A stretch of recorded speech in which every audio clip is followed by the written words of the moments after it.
Today I want to demonstrate for you a very unique tool that we have to clean dryer vents from the outside.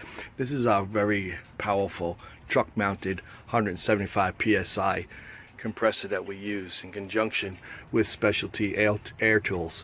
This is an air jet that that will spin and expel the lint at the same time.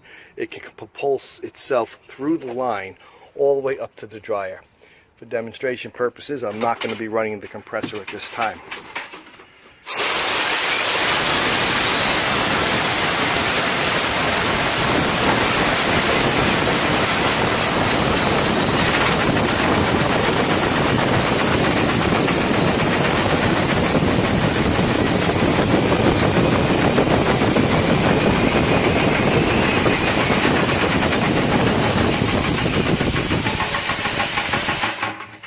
As you can see by that action, along with that very high, powerful air, you can see how thorough it could actually clean a line from the outside with no need to get behind the machine if it's not possible.